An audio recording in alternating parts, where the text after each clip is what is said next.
All right, story time. So, I walked into this dusty, forgotten about place, basically in the middle of nowhere, expecting absolutely nothing more than an ice-cold beer and a moment of peace. But, as luck would have it, I met this old dude. Like 90 years old, still as robust as a teenager and sharper than a blade. So we got to talking. A couple of drinks turned into hours of conversation. This dude had seen it all. Wars, recessions, the rise and fall of great men. He's the sharpest mind I ever met. And so, over the course of our random encounter, he spat out truth bombs like a battle-hardened general. I don't know how else to put it. But it wasn't the hard truth, the kind that rips you apart. This was golden wisdom, the kind that you wish you knew when you were a damn kid. Here's what I learned, and you bet your ass I'm about to pass it on to you too. People will always judge you, no matter what you do. So you might as well do what you enjoy. I was drinking my beer, right? And he was sipping his whiskey, this old dude. Straight whiskey. It was so funny. And we were just talking about his life, you know? An old man and a not-so-old man having a laugh. He told me about his youth, the crazy things he did, the paths that he chose, the mistakes that he made. There was a time where he wanted to be a dancer. Could you imagine a 90-year-old man who once wanted to move around the stage? I mean, I could actually, because that's a very realistic dream, but people told him that it was no job for a man during his time period. They told him to man up, get a real job. People will always have something to say, he said. Took a long sip of his whiskey, wrinkled hands steady as a rock. They've got words for every move you make, every breath you take. If you live to please them, you're going to be dancing to their tunes until your last breath. I remember his words echoing in the silence that followed. Seriously, like, they had a ring of truth to them. You know, the kind that stays with you once you hear it? Like one of those flashbulb memory things where, like, that event becomes incredibly significant. Anyways, so I wondered, how many of us are out there putting on a show for the world, hiding our true selves to fit their image? You gotta wonder, right? You wanna be a dancer? Dance. You wanna be a painter? Paint. Hell, if you wanna be a clown, be the best damn clown there is, he continued. Do what you enjoy. That's the trick. People are gonna judge you anyway, so you might as well give them a good show. I was so silent the whole time. I'm a talker, and I was just sitting there soaking in his words. How simple yet profound they were. How many dreams were buried because of what people might say, you know? Like, how many passions have we left unexplored for the fear of judgment? The old man finished his whiskey, asked for another, as he does, and then he told me this, you know, he said, the noise of the world can be deafening if you lend it your ears, but learn to ignore it and you'll find your own rhythm. And trust me, dancing to your own beat is the best damn feeling in the world. I realized that this need for approval, this fear of judgment that I clung to, had me living a life that wasn't really mine. Like a puppet on strings, I moved to the world's rhythm. I danced to their tunes, hiding my true self under layers of expectations and shame and guilt. For what? To please them? To be accepted? I realized how absurd it all was, how absurd I had been. I was living, breathing, and existing, but in that moment I realized, was I really alive? You know, was I really a human being on planet Earth? Was I happy? Was I enjoying what I was doing? Was I living my life structured in such a way that it brings me happiness? Do I only choose to do patterns and traits that serve me? Well, I mean, you probably already know where I'm going. No, I wasn't. So basically, if you couldn't tell, this old man's wisdom made me question everything. I remembered dreams that I had, desires that I suppressed, passions that I let die, all because of feared judgment. I realized how many opportunities I'd let slip by, how many doors I'd left unopened, all because I was just too scared to be me. So, that was a weird night. That was so weird. That night, I learned such an invaluable lesson that people will always have their judgments. Whether you're doing good or bad, whether you're doing the right thing or the wrong thing, people will always have something to say. And you can't change that. But what you can change is how you let that affect you. You can choose to, once again, dance to your own rhythm, to live for yourself, to do what you enjoy. While you're going through the journey of self-improvement, you need the right guidance to efficiently level up in life. All the different aspects of self-improvement are brought together in the 0.1% blueprint. The name already gives it away. You're going to have access to all the information that'll drastically transform your life.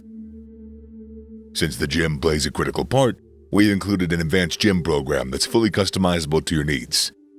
If you're ready to take that next step in your journey, click that link in the description down below.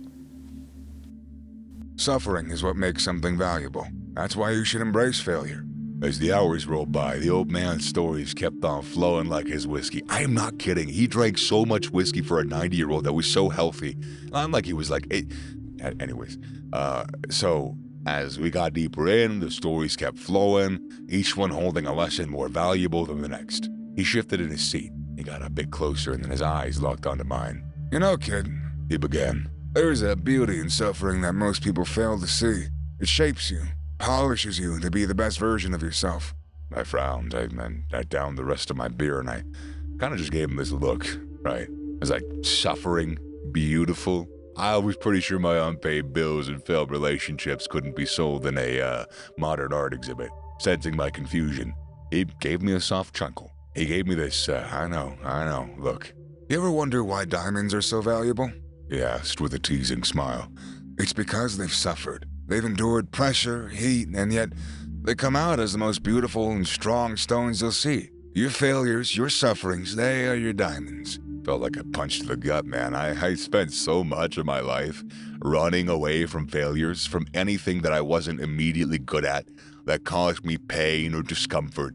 I associated failure with weakness, with incompetence, but here he was, telling me that it was my most precious possession. Embrace your failures. They're not your downfall. They're stepping stones, kid. Each failure is a lesson learned. It's a new battle scar to show off. It's a notch in your belt of life experiences. I found myself hanging on to every single one of his words. Dude, I got like a free multiple hour-long TED Talk, and I didn't get to think about a lot of this until after when I got home, but I remembered every mistake that I made, every failure I had encountered, and I realized how much that I had let all of that define who I am today. I let them measure my worth for some reason. But the old man was right. Failure wasn't a symbol of incompetence. It was proof, my attempt, my courage to even try. And so, he went on, his words echoing in the silent bar. Suffering, kid, that is what makes something valuable. It's really the difference between a lump of coal and a diamond, between an average person and a successful one. So it finally clicked. I wasn't a failure. I was a work in progress. Each setback, each failure was shaping me, making me into a better version of myself. I needed to embrace that, to welcome it, to learn from it. Don't be afraid to take risks when you're young. You can only fall as where you started. Lesson, he said, waking me from my thoughts. When you're young, it's the best time to take risks, to be bold, to dare. You can only fall as far as from where you started, you know? His words hung in the air between us, heavy with truth and whatnot. All my life, I'd been afraid to take chances, to step outside of my comfort zone. Again, if it wasn't immediately easy, I wanted no part of it. I'd chosen safe paths, familiar roads. My parents pushed me to do that, and I let them.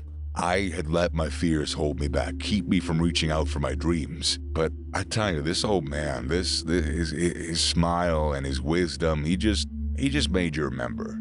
He said, "Take it from me, kid," he continued, his voice softer now. You don't want to grow old and realize you played it too safe. You don't want to look back and regret the chances that you didn't take, the risks that you didn't dare. You got time on your side. Use it. There was a sense of urgency in his voice, a sense of vicariously trying to impart his regrets onto me, giving me the chance to head it off at the pass. And he was right. If I had the luxury of time. If I fell, I had time to pick myself up, to dust off the dirt, to start over again. I'm still young. It doesn't always feel like that, but I have time. Life is unpredictable, uncertain, he went on. But that's the beauty of it. The unknown, the risks. They add spice to life. They make it worth living. Remember, kid, the old man said, his eyes meeting mine. It's the risks that make life thrilling. The falls that make the rise worthwhile. Don't be afraid to take chances. Because at the end of the day, you can only fall as far as where you started. I could only fall as far as from where I started, but I had the chance to rise higher than I ever had dreamed before, so, spreading negativity will always come back, somehow.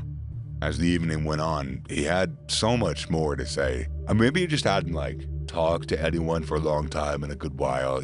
I don't know, but it just feels like he was waiting to impart this wisdom. Anyways, this one stuck with me a bit more. Spreading negativity, he said with a dead serious expression, always comes back in somehow.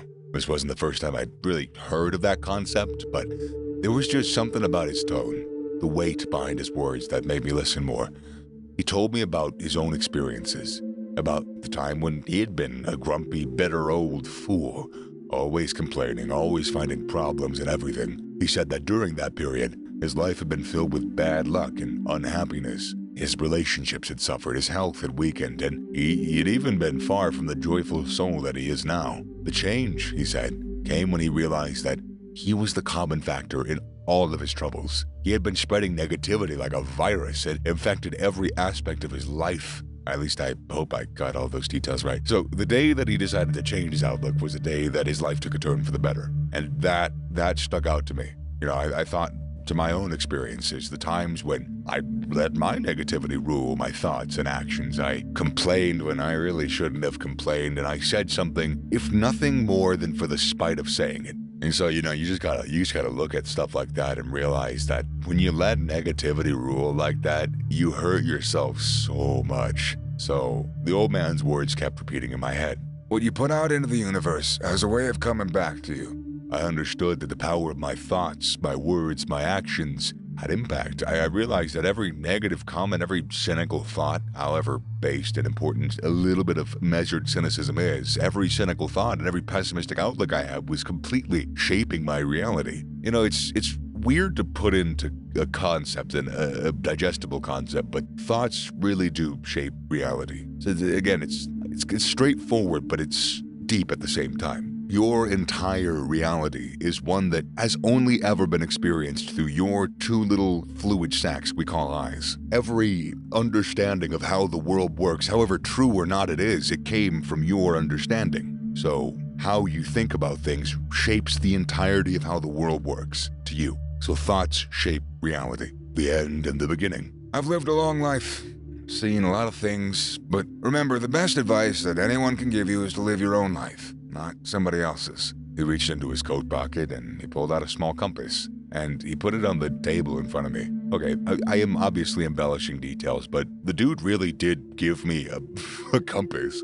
I mean, it's weird, but not in the sense, I loved it, I cherished it. It was just so unusual. And anyways, he told me that it's been with him as long as he can remember, so that makes me think that he probably doesn't have much family, which kind of made me feel sad. But anyways, it guided him when he felt lost, and it reminded him to stay true to his course, and he wanted me to have it. You could just see in his eyes, they were just worn by the years, man. And he gave me a warm, toothy smile, and then he just turned and walked away. That's it. I watched him until his silhouette disappeared, looking down at the compass as I felt the cliche, I know, but I felt its weight in my hand. The compass in my hand was more than just a guide. It was basically a symbol of this night, of all the stuff that I learned here that I could look back and use to guide me in the future. It's a fantastic piece of symbolism. And I realized then that no matter where I was, no matter what I was doing, I had the power to change my life. So here I am, sharing with you the life advice that I learned from a wise 90-year-old man. Well, he was actually 92, but anyways, maybe, just maybe, his wisdom can guide you like it did me. We all have our own compass, so